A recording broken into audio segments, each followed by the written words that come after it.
Hello guys, and welcome to today's live interview. I'm here today with Stephen Thompson. Stephen's CEO and founder of Big Daddy Digital. He's got 10 years as a detective in the Norfolk police force before he started a social media agency. And he's soon, with his team, going to be launching a cyberbully awareness course for learners, teachers, and parents. Stephen's here today with me to have a little chat about how we can keep our children safe online. Stephen, how are you, mate? I'm very well. How are you? I'm very well, yes. It's been an exciting week here. We just had our child born. Yeah. So, sorry? 5 days old, I believe. 5 days old, yeah. Max is 5 days old now, so I'm not too tired. I feel like I'm handling it okay. But so far, so good, right? We'll see. Talk to me in a month's time. But you should be a veteran now because you've got a little one already. Yeah, right. Completed it, right? I mean, how hard can it get? Next. Two's the same as one, isn't it? Yeah, something like that. That's like on my other half. So Stephen, tell us a little bit about yourself and what it is that got you doing what you do today. It's really interesting because I know you've got a background with what you do and a passion towards bullying. And I was a police officer for 10 years. And prior to that, people say to me, "Why did you join the police?" I said, "Because actually, I wanted to give back because when I was a kid, I was bullied." And I had a really good network of teachers and support network around me. I was bullied really for somewhere around 8 or 9 years, on and off. I was the new kid to a new area. In the UK here, I moved from Manchester over to the outskirts of Liverpool. So there was that to deal with. Then I moved away from the area, moved down to East Anglia, where I am now. And so, yeah, I was moving around quite a lot. And I was the new kid trying to fit in. And when it came to the point where it was, okay, how can I give back? Because so many people supported me. It was like, you know what? I've always wanted to be a policeman. My stepdad who brought me up, he was a police officer. And it was just, that was the right thing to do. So I trained very, very hard. It wasn't a natural thing for me to do. And I found policing actually a little bit alien because I'm quite a high empath and I'm very much a creative person. And I was in sales and marketing prior to joining the police. So going into the police and having this structure, although I really enjoyed it, was a little bit alien to me. But it was, I had 10 years in the police service and loved what I did. But unfortunately, it wasn't good for my married life. I became married to the job. And yeah, I was literally, I loved what I did because I was able to give back to my community so much. And yeah, we didn't do well in married life, should we say. Yeah, right. I can completely see that. It's a sort of job that really, you just get so involved with it, I'm sure, right? Especially as a detective, that must be such high pressure. I mean, yes and no. I mean, our shift pattern was very good. We worked, it sounds very strange now, we worked Monday to Friday, 9 to 5. But because of the role that I was in a local tactical unit, which is pretty much the drug squad. We were working overtime, working long shifts. So when you're sold the job, when it was pitched to you, come on, you'll come out of the shift pattern. You won't be working on sociable hours. There'll be Monday to Friday, 9 to 5. You have your weekends off. It's like, it sounds great. Where's the catch? And the catch was, as soon as you arrested somebody, or you had to work the next 4 or 5 hours to process them. If a big drugs job in, or there was a high profile arrest, or we were surveillance trained and I was the only advanced driver in the unit. So if something came in, we'd have to go across the country. If we had a category A prisoner who'd be traveling back, I would be driving them. So that 40-hour week turned very quickly into an 80-hour week. Wow. Yeah, right. You think you're gonna have a quiet one, and then suddenly you've got to do 2 weeks worth of work in one, right? So yeah, absolutely. So after 10 years, you decided to make the move and become, just to launch your own business in social media. Why social media? Well, there was a gap between there. It was about a 3.5 year gap where I went back into sales and marketing because that was what I came from originally, and I just couldn't settle. I was job hopping every sort of 6 months to 12 months. And even in the last role I was in, there was 2 roles prior to launching my business. One was I was working for the UK's largest pasta supplier. And I had 2 clients in Italy, which I was selling pasta to, which is bizarre. And then when I left there, because I was literally just bored, hit all my targets. I left there and went with a Vodafone Platinum supplier, and I actually sold a mobile phone contract to the entire company of my previous employer. And I was just like, I kept doing this. I kept hitting these targets. And I was like, I'm bored now, and I'm making money for these people who actually didn't really value what I was doing. It was just, okay, you've done this, next target, stretch target. And at 34 years old, I was working for this Vodafone partner, and I had a heart attack. I was like, there's got to be more to life than this. Yeah, completely. So that's why I had a love for media anyway. When I was in the police, we'd raised a lot of money for Great Ormond Street Children's Hospital because the surgeons there had saved my daughter's life. So we did a lot of charity events, myself and my then wife, and she was doing all the front facing stuff, and I was doing the marketing behind it. And we raised a lot of money. I was like, maybe I can do something for other people. And I was working for Radio Norwich, home of Alan Partridge, and I built a personal brand through Twitter and LinkedIn to bring on new business. And I was like, okay, there's something in this. I'm doing well here. Other people around me aren't doing it. What's happening? And then the clients that I was bringing on and the people I was having conversations with, they said to me, come in and have a brew and let's have a conversation. I naively thought, oh, you want to buy radio from me? No, they wanted to tap me up for what I was doing because I had a profile bigger than the radio presenters. And then the penny dropped. I got myself a coat. And then the rest is history. Within 8 months, I had my own agency. Amazing. So it's more PR than social media, right? This is the thing, you see. People they don't quite understand what social media is. People think social media is social media marketing. You run Facebook ads and this, that, and the other. And we were originally called Big Daddy PR because we were doing the PR element. Yeah. Still now, my belief in social media is not sales funnels and making a sale and this, that, and the other. Even if you look in the back end of Facebook, they tell you the 3 steps of marketing: awareness, traffic, conversion. If you follow those steps in a logical process, your social media marketing isn't difficult. What I love to focus on are the 2 first steps: the awareness, building the brand, the PR element, and then the traffic. Because I believe ultimately in a business, it's the people in the team that should make the sale. Yeah. Because I only want people to buy from me if they buy into me in the first 2 steps. The element is, for me, sales is still a very personal process. So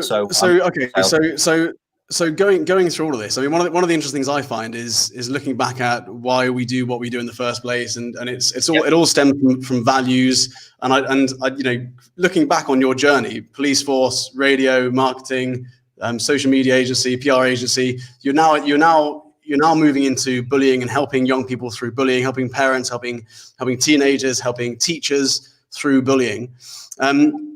How do we get to there? What was the kind of motivation and the passion there?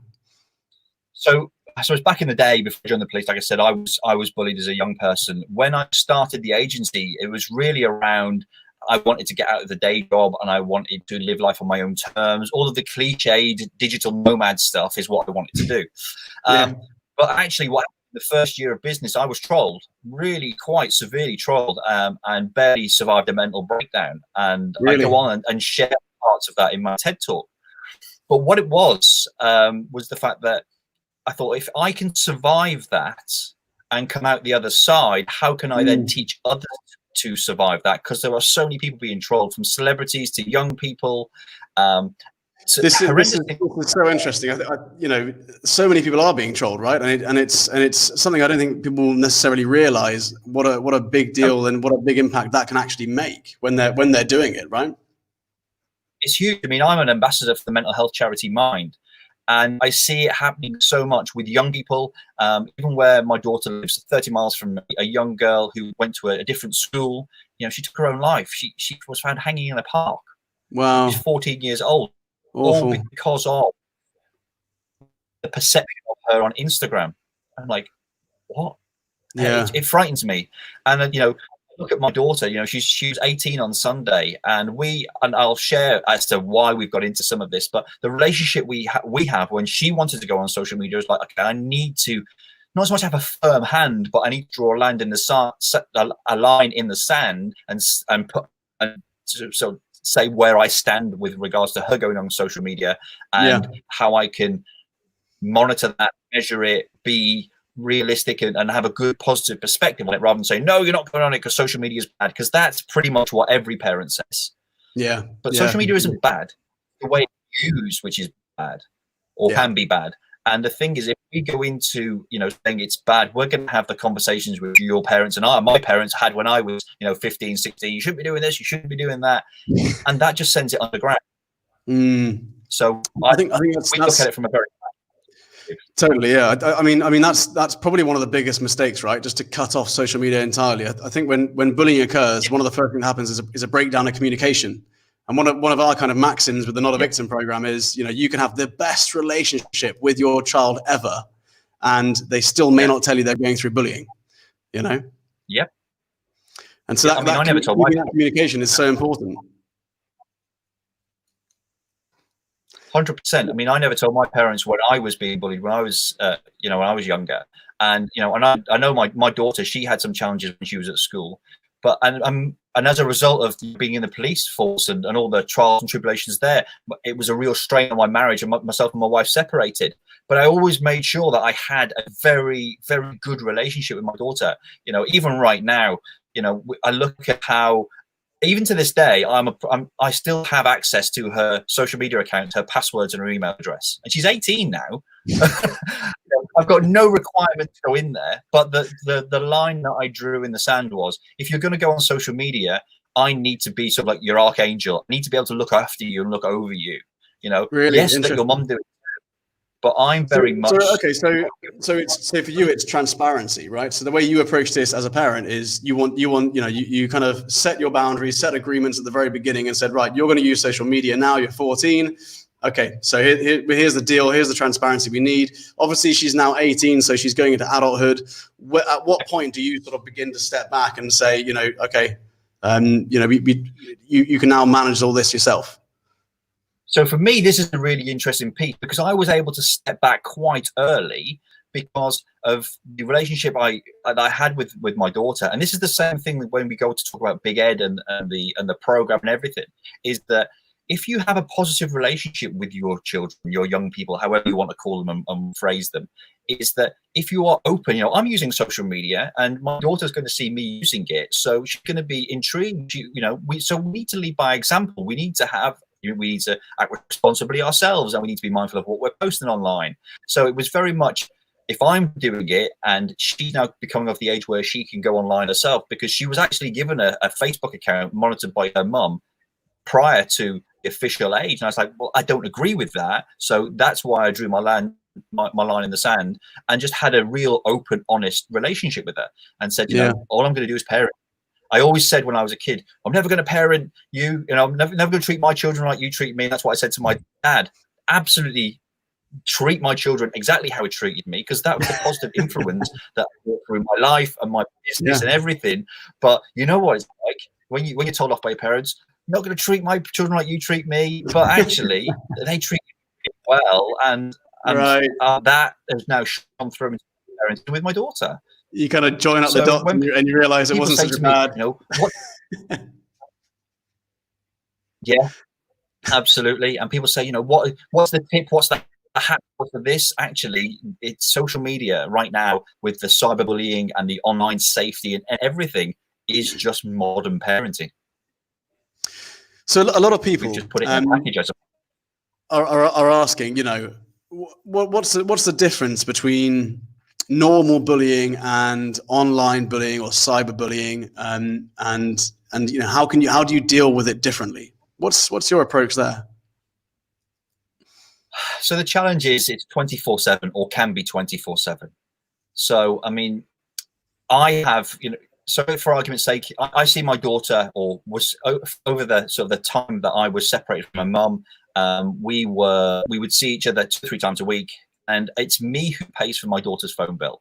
So I have, I suppose, if you like, a level of control there. So I manage the phone bill. I know the usage. I can monitor everything. But she's fully aware of that because she knows who pays the bill. And we have that conversation about it. And And then it's okay. So I can see the internet usage. I can't monitor Wi-Fi, but we have, again, a practical approach to it. We're open. We have conversations. The thing is, it can happen 24/7 online. So we need to then educate our young people as to how often they're online. So even in my house now, even when my daughter comes to visit, meal times, the phones aren't on. They're not even in the same room. We turn them off, go leave your phone upstairs, something like that. And then we make sure that we have regular time as a family. So going back to, we want to get outside with our children, just actually having communication with them. And then if there's any conversations that come up, or, just being an active parent that listens. Because that way, if we stop talking, if we actually stop talking and we use these, we can gain so much intelligence. And I suppose I'm looking at it from a police officer's perspective. When you go into an interview room with a criminal suspect, however you want to phrase that, or even a vulnerable victim or witness, you're first taught to listen, not open your mouth. You might have a set of questions you want to go through. Yeah. And it's the same. I suppose I do these tactics with my children, those uncomfortable silences and those pauses. You ask a question and then wait for them to answer, because they will fill the space way before you do. Because this is the problem when your dad's a detective, right? It's very hard. It's very hard to trick your dad. Where have you been? Nowhere. Yeah, you just sit there and say, "So, where have you been? Who are you talking to? Who was that?" And you just wait, and you just smile to yourself on the inside. Yeah, right. Yeah, all the tricks in the book. Dad's got it covered. So, okay. Yeah, So, much. I know that we've had a few chats on this before, and one of the things you've mentioned is that you've got a very practical approach in the way that you teach bullying to young people. I know that you have a very bespoke program for children, but also I believe you work with teachers as well. Could we start talking a little bit about the teachers and then move on to the children as well? Yeah, what we find is, so a few years ago, when I should launch Big Daddy, it always had a training arm which was called Big Ed, but it sat and lay dormant and wasn't really doing anything, simply because we were so focused and so busy with client content. So we used to put on a training day a year as a part of our own so CPD and things like that. And then we would invite people. It was always a free session, and that's kind of where it went. Then I met with a lady who we came to sponsor some of her company's events. She was the CEO of the company at the time, and that was a company called Inspired Youth, where they were literally inspiring young people to live the lives of their dreams, their aspirations, raise self-esteem and confidence, and work with large groups of young people, small groups. And we became a sponsor. Long story short, had a conversation. She left the company, we partnered, and we then developed Big Ed into what it is today. Big Ed is literally it's big off the Big Daddy brand, and the Ed is very much education. That's, there's no big branding secrets behind it. We just big education. Well, there we go. There's the name, done. And the ethos behind it is very, very simple in the fact that, we have the skill set within the business to teach people how to build a personal brand. That's where I was going with it originally. Whereas Nat came from it as, how can we then teach young people in education to not drop off the cliff? Because at the end of school, university, college, they kind of have nowhere to go. They're in no man's land, not knowing what to do. But then while they were spending time in what is now the modern era of social media, there was challenges happening with self-esteem, confidence, and this, that, and the other. So what we developed was originally 3 box sets, a bit like Netflix, to deliver into schools. Nat was working in schools. I was working alongside her as well. We're also a governor at a local school. So we went in and said, look, we've got this program. We put this together, which would help young people with their self-esteem and confidence. So actually we can prevent bullying. We can give them the self-esteem and confidence and the ideas of how to be how to be online, how to portray themselves, so that they actually don't leave themselves wide open. They're not leaving silly comments on things or sharing silly memes. So it's a bit like going back to the police. It's like crime prevention. We prevent them from leaving themselves wide open to being bullied. And in all honesty, bullying is not something that actually we focus on. We take it from a different level of raising their self-esteem, awareness, self-confidence, aspirations to help them on their journey. Because when we do that, the children are more engaged. Obviously, we have the bullying and the online and the safety conversation with the teachers because that's what they want to hear. So we almost have two pitches, or probably three pitches, because we amalgamate that all together when we deliver. So we have a pitch that we would give to the students to get them online. And bear in mind as well, because we're in West Suffolk College, they've got a further education and a higher education. So we would pitch in one session, I suppose, to come and join the course. The college is going to pay for this, like to deliver this, this is what it is, da, da, da, da.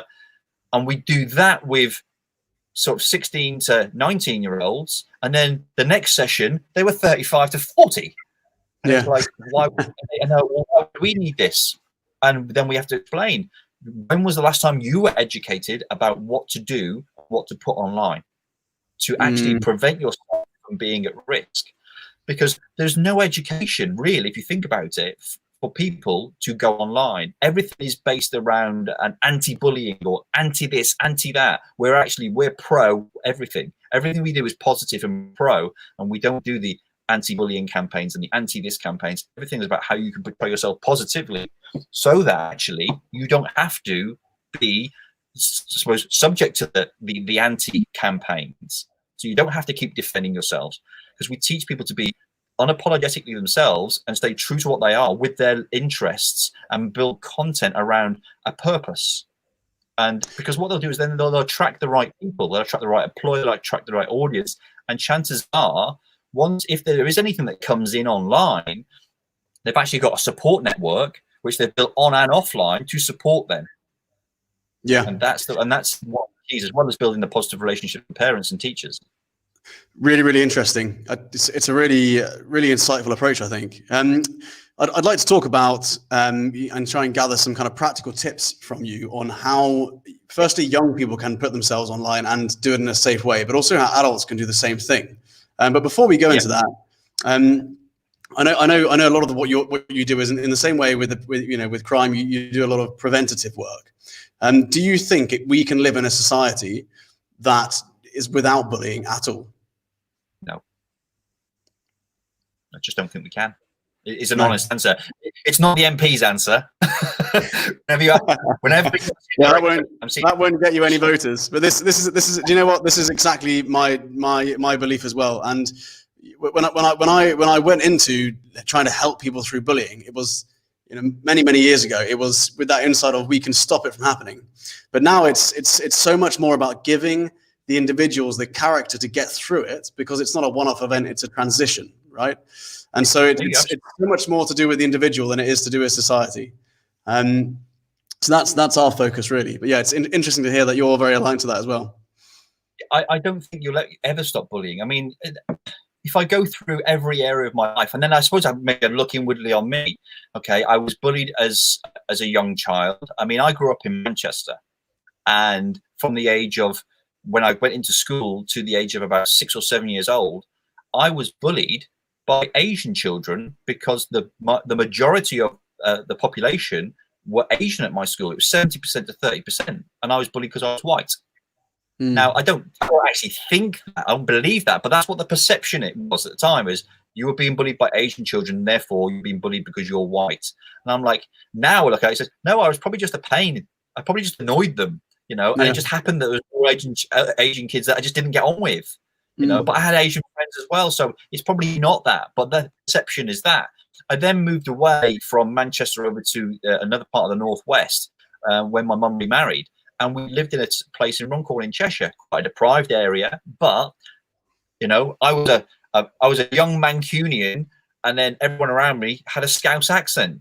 So I was bullied because I was different. I supported the wrong football team. And then I then started to, I got into music and played in rock bands. And then I grew my hair and I wore different clothes. So I got picked on because of that.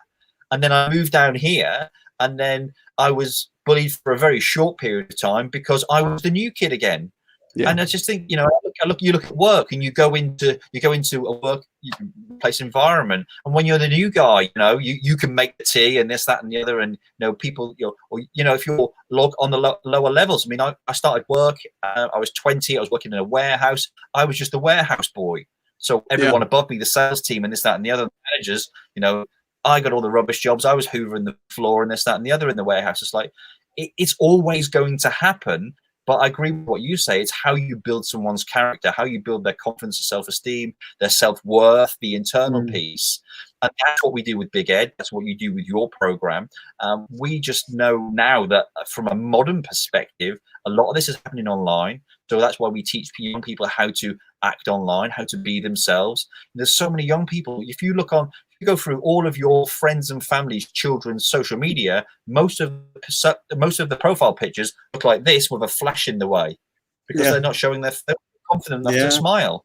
What we teach people on Big Ed is the first thing we want you to do is let's have a look at your profile picture. What does it say about you? Look at your header picture. What does it say about you? You have a beautiful smiling face. That's the first thing that we want people to connect with. So let's teach people how to take a selfie. They're like, well, I can take a selfie.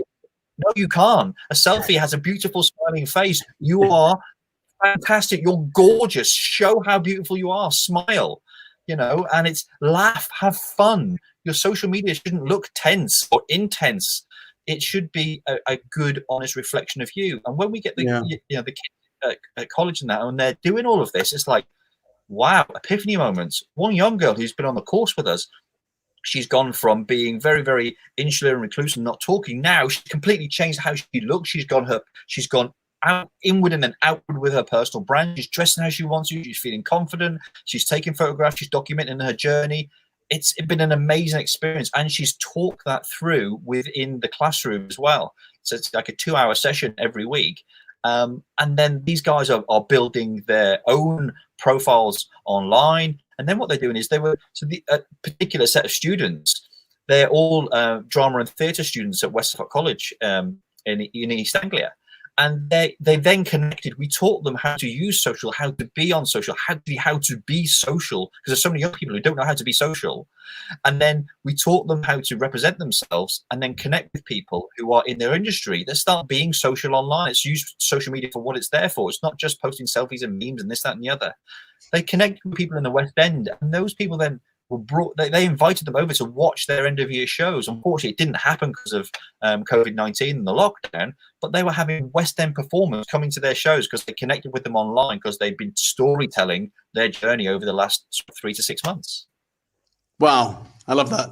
Absolutely amazing. And I think it's such a clever way of using social media as a tool to empower young people, rather than seeing it as this evil thing, which is, destroying confidence. And there's so much value within online and social media. And if you can just leverage that for the right thing, right? That's exactly it. We teach young people to be mini marketeers. We teach them to build a personal brand of purpose for themselves. And ultimately, you've got two choices. You can build it now, make some amazing content, and then actually be really valuable to a future employer. Because what will happen is if you want to be a mechanic, and you want to go and work for Ford or Bentley or Rolls-Royce or anybody, start building your brand now, and then have conversations, share with people in those industries what you're doing. Build a YouTube channel, because actually chances are, if you're showing people how to do simple car mechanics, you're building an online CV before you even need it. And that's exactly what I did with my daughter. She was 15 years old, and she wanted to be a YouTuber. Like every 15-year-old right now wants to be a YouTuber. So when I explained to her the work I had to go into being a YouTuber, she was like, "Oh, can you help me?" So I did. But what I did was it just built the relationship between me and her. This positive parenting. It was very much, "Yeah, I'll help you." She was like, "We're going to help me to be a YouTuber." "Yes, I will guide you. You're doing the work." And she's like, "Right, okay." So for Christmas, she got her camera. I said everyone should just video everything on their phone at the moment, because it's plenty good enough. Find out if you want to do that. But she wanted a camera, so we got her a camera for Christmas, and we started the process. I mean, she's got more lights and everything than I have. I've got box lights, ring lights everywhere. I mean, when we first started, this place was like Blackpool Illuminations. But what we did was we built her almost like an online CV, because she was going to college and she wanted to do makeup artistry.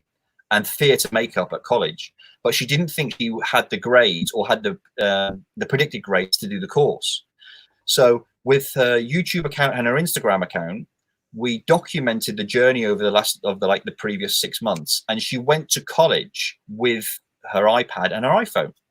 And then she went in, she spoke to the tutor and says, I don't think I'm going to have the maths grade to come on the course, but would you at least take a look at what I've been doing? And the principal was there, and he said to the tutor, he said, have a look at what she's doing, and if you're happy, because he could see, he was looking at her over the shoulder, it's like, then give, excuse me, phones, horrible phones, calls right in the middle of everything. So if you're happy, then give her a place. They showed the iPad, showed the YouTube channel and the makeup tutorials she was doing, showed the pictures and the imagery and how she was storytelling. And then a week later, she got a letter in the post to say you've been given a place. And that was without having her exam results, predicted grades.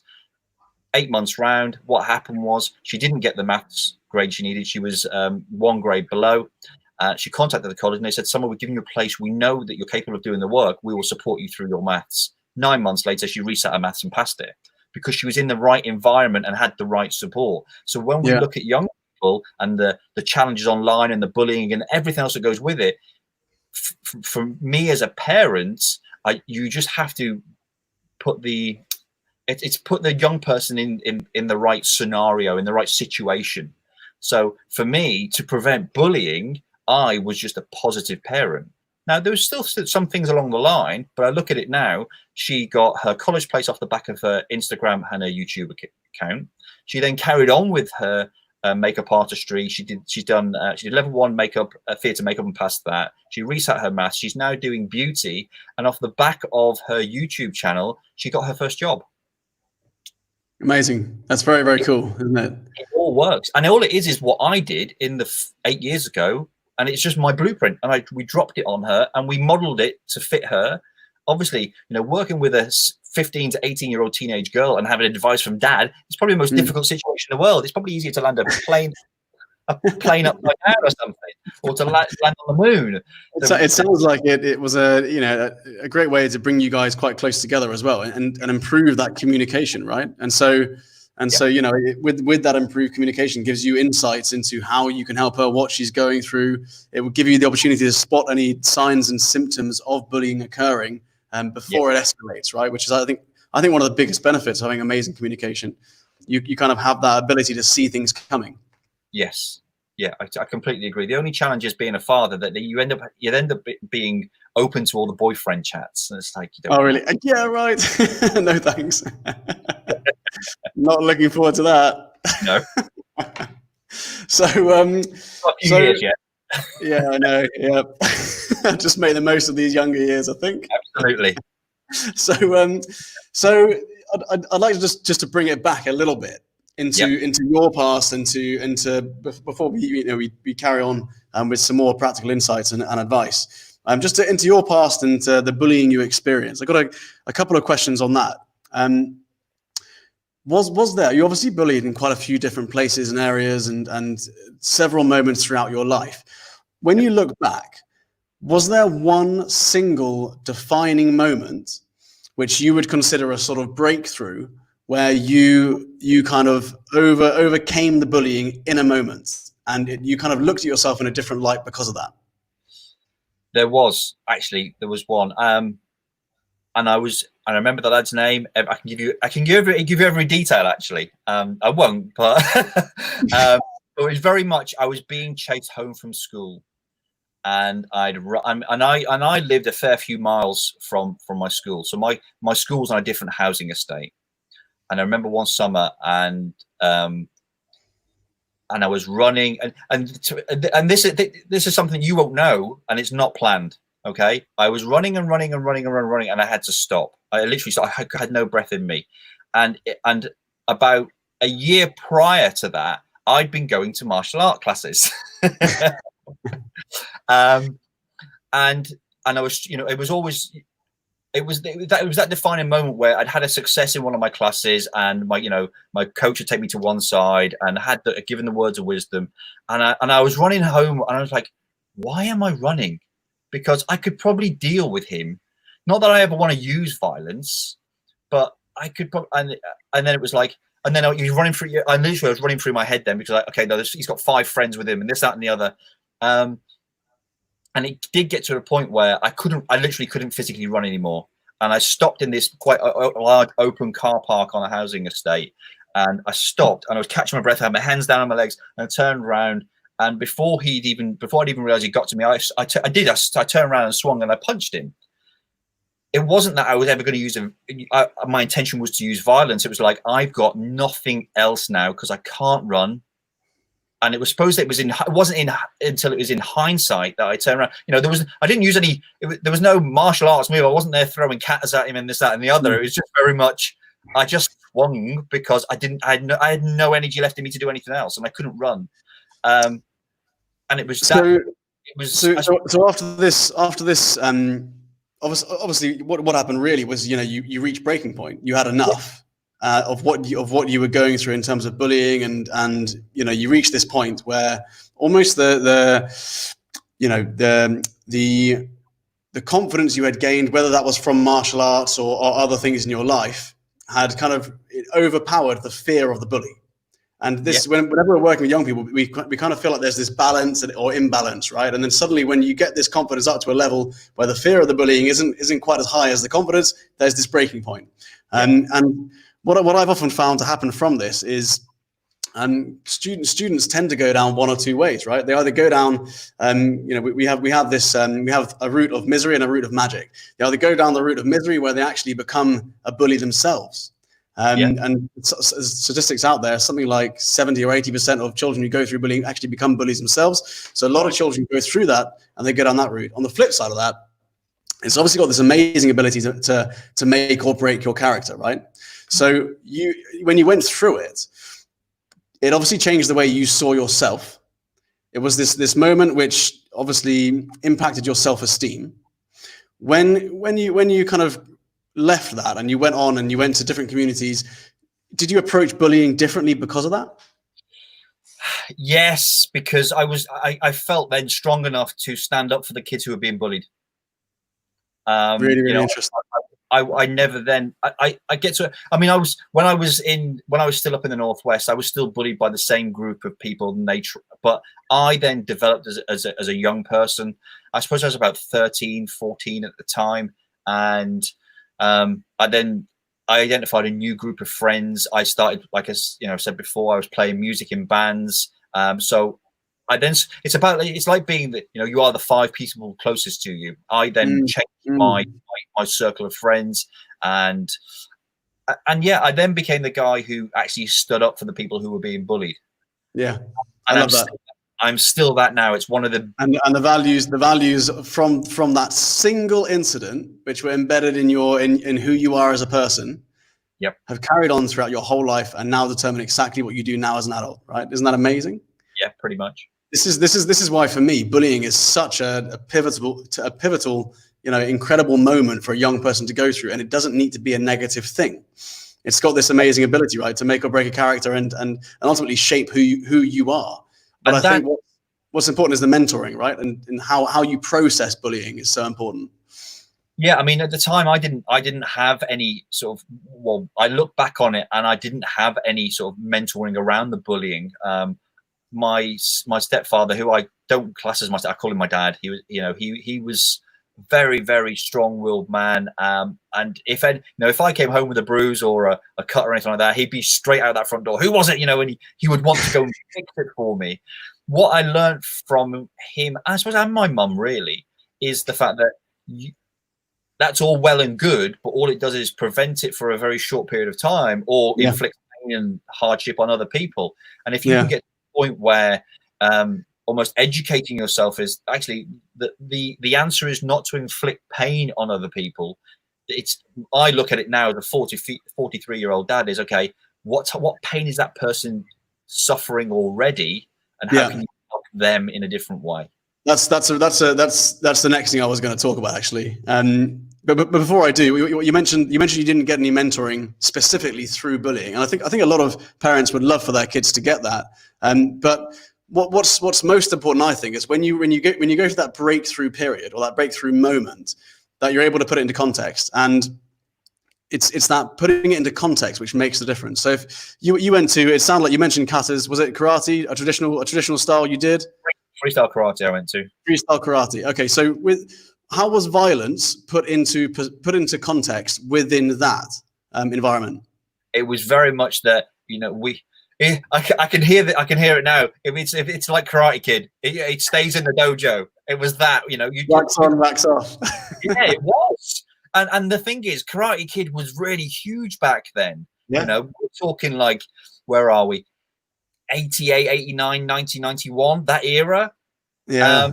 So that was very much, you know, I remember every Karate Kid film. I remember everyone from it, the whole lot. That was like, you know, my thing then as well was a film called Best of the Best. Yeah. Oh, with Eric Roberts. And I was like, I want to be that man. So it was for me. It was watching that, and James Earl Jones was the coach, and I'm like, "How can you be a martial arts coach? Have you seen how fat you are?" But it was the whole.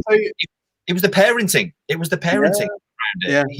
You know, when we say mentoring, for me, you know, I go back to my parents. They didn't know what to do back then because they didn't have the information and the education themselves. Now we're blessed with the internet and social media because everything I've done for my business is self-taught.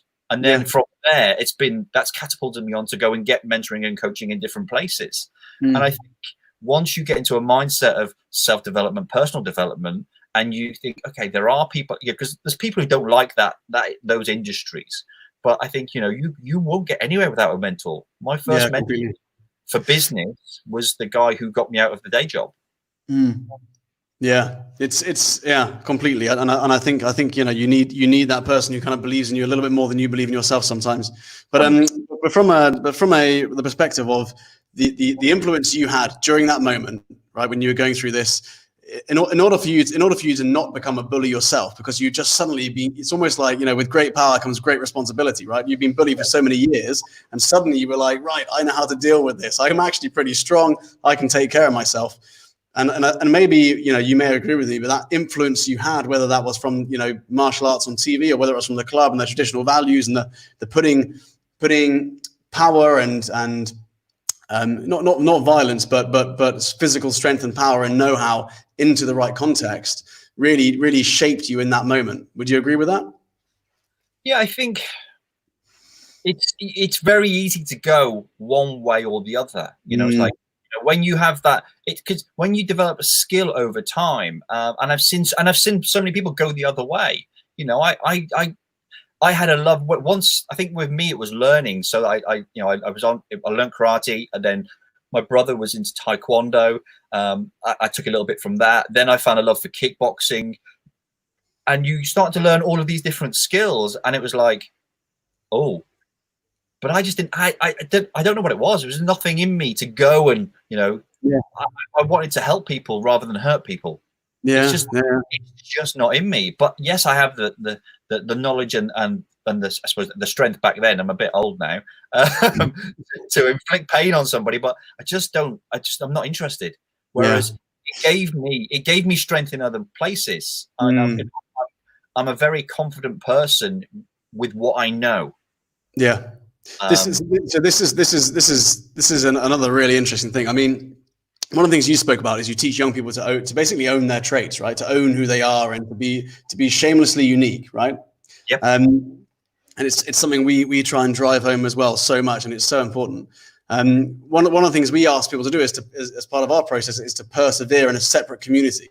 So to find something to persevere in, whether that's martial arts or sport or whatever it is, or a skill, just something which, you know, you have ownership over, that you have pride in, which helps, you know, define your personality somewhat, which you then own as a kind of trait. You know, this is me, this is who I am, this is what I do. And I think that can give so much confidence. You can leverage that to build your self-esteem, right? Would you agree with that? 100%. And the first part of gaining that level of gaining the strength is when you have that epiphany moment, that light bulb moment, if you will, and that is almost like your roots in the ground. Everything else then, it's that defining moment, like you mentioned earlier, that moment when it's like, I am good enough. I can do this. that is the biggest. It's just like really ramming your stake into the ground. It's your roots, and then everything else actually, although it feels big, is actually probably quite small because it took so much to get you there. It might have taken 15 years from 0 to 15 when you were getting loads of grief and loads of things going wrong. There might be challenges out of your control, but you think everything's your fault. When you have that, actually, no. I remember I must have been about 15, around my 16th birthday, and I remember. I can remember it like it was tomorrow. Oh, sorry, yesterday. I got up and I walked through the house, and I walked into the kitchen, and it was a really bright sunny day, and the sun was coming through the window, and my mum and dad were in the kitchen, and I felt this. I like myself, and I quite like you as my parents, and it just. I was like, oh, where did that? They didn't know that. They probably don't even know it to this day. But I walked through and was just like, I can't even remember what happened, but I remember that moment of cementing my. You know what? I'm all right. Yeah, right. Right. Wow, really, really interesting. You can relate that to a single defining moment, which solidified that and gave you your self-esteem. That's really interesting. I don't know many people who have done that. I know a lot of people who have grown through. Well, the majority of people we work with have grown through individual events, but just to almost have this epiphany land on your lap is really interesting. Yeah, I don't.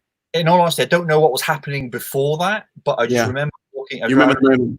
I remember that moment straight into the kitchen. I was smiling, and I was like, I like myself. I like my parents. I like what I've got. Amazing.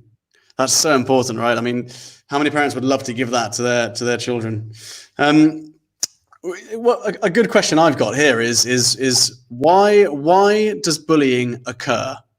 Why does it occur in the first place? What is it that causes someone to be bullied, and why does bullying occur? From in my opinion, I don't think there's just one thing. I think there's many things. Insecurity in themselves, jealousy. I'm going to throw my hat out there and say lack of love.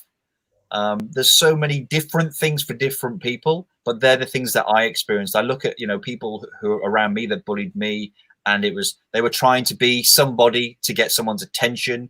Because maybe they weren't getting it at home. They were, I do put it down to maybe a lack of love and kindness. And that's why when someone says to me, like you said to me just then, why did you not go back at them and give, I turned around and punched a lad, but I didn't turn into a bully. I wasn't this demon. It was very much, okay, he must be in a really, I remember actually after that, I invited him to my birthday party. Yeah. On the trot. And my mom was like, "Why are you inviting him?" I say, "Well, because it's interesting that you mention a lack of love or kindness. That's the root cause of bullying, right? And one of the things that I kind of feel is it's not necessarily a lack of love or kindness that the bullies got, but a lack of love or kindness that the victims got for themselves.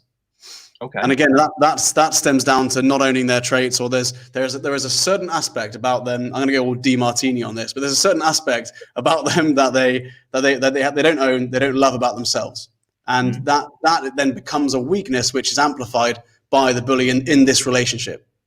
Interesting. I'd not thought about it in that perspective. I'd always thought of what's the bully going through. Yeah, but I totally get with, if I look back on even myself now as an example, what was I going through back then? Well, I had low self-esteem, low confidence, and this, that, and the other. I can. And then when you dive into that, it's like, well, why? What is it about myself I didn't like? And then what was I bullied for? And I guarantee it's the same thing, right? Okay. Like a good example I use is a basketball player may in the evenings go to a basketball club. They're really tall and they're the best player on the pitch. They're absolutely amazing, and they love that about themselves. And they go to school and they're picked on for being tall. Do you think they're bothered about being picked on for being tall? Do you know what? Probably I would say yes, but because of the different environment. Well, you can't say yes. You have to say no, otherwise you ruin my example. Sorry. So the idea of this example, Stephen, is that you say no, and I say, well, that's because they love that about themselves, right? So they own that trait. So ultimately, they own that trait, and it doesn't come across like something like a weakness. I completely get owning that trait, but I'm just thinking about it, and I don't wish to ruin your example, but I'm like, I was tall as a kid, and I was a defender. and I was a school captain, but I still had my trousers were still too short for me. Right. I'm ready for that. Yeah. So, Okay. If the trousers, and did you didn't love that about yourself? You didn't love no, the trousers. no, I didn't. Half So phrase. so okay, cool. Do you wear really long trousers now? Absolutely, these are about 2 inches too long for me. I always claim I have 34-inch side leg, but it's not 32.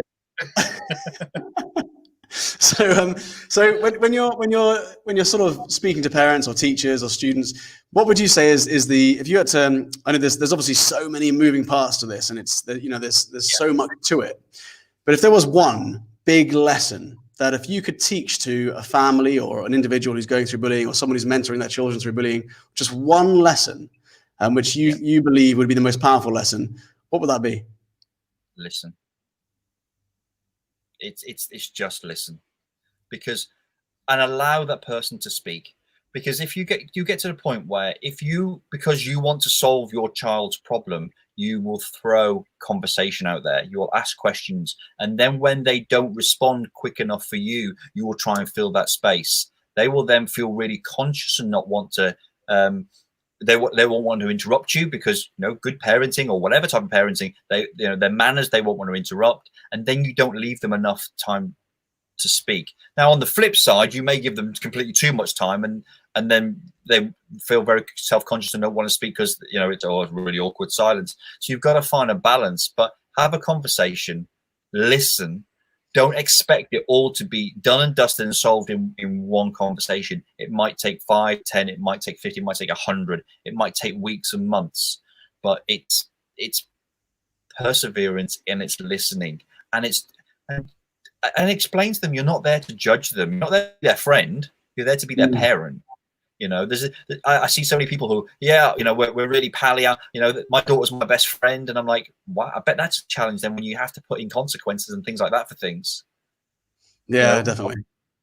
And I know, you know, my daughter's mum, you know, my ex-wife wants to be my daughter's friend. I'm like, really? So what happens when we put consequences in place? And, you know, and you've got, well, I can do that. Actually, no, there's a real challenge then. So my thing to anybody, any parent, any person listening, is very much, if you want your child to speak and share the challenges and the issues around bullying, then please allow them to speak and be there to listen to them and give them that time, because I know we're all really, really busy people. We are really, really busy. So sometimes we're, oh, I'm too busy, I've got to work, I've just got to do this, I've just got to write this email, I've just got to answer this phone, I've just got to answer this text message. But while you're doing that, you're showing them that actually it's almost like a snowball effect. You're showing them it's okay not to listen as well. So the challenge then is, if their child's being bullied online, God knows what it's going to be like in 20 years time. You know, it's going to be all VR, and you'll never be able to see someone's phone, because it'll be literally glasses or contact lenses, and you'll never see anything because it'll be so, you know, narrow and all of that. But for me, it's listen, just listen. You know, God gave us 2 ears and 1 mouth for a reason. Yeah. So I love that. I think that's, just to listen is such brilliant advice, and probably a great way to end a very insightful chat. Stephen, what's the best way for people to get hold of you and to learn more about the Big Ed program? So you can contact me on any social media platform, and my handle is at Mr. Steve Thompson. So it's Mr. STETHOMPSON, or you can just Google Big Daddy Digital. You can Google Big Daddy PR as well, because we're still in the process of doing the switch over to the new website and the rebrand. But Big Daddy PR, Big Daddy Digital, you'll find us. Amazing, awesome. Thank you so much for all the amazing insights, and you know, we love to learn more about bullying and to share, you know, all the different ideas we've got around it. So I really appreciate your time coming on, and I hope that a lot of the parents who are either watching this live on our YouTube or Facebook channels, or listening to the podcast later, will have benefited from this. Thank you so much, Stephen. It's my pleasure, and if I can help anybody, all you've got to do is get in touch. Thank you, mate. Take care. Take care. See you later. Bye-bye.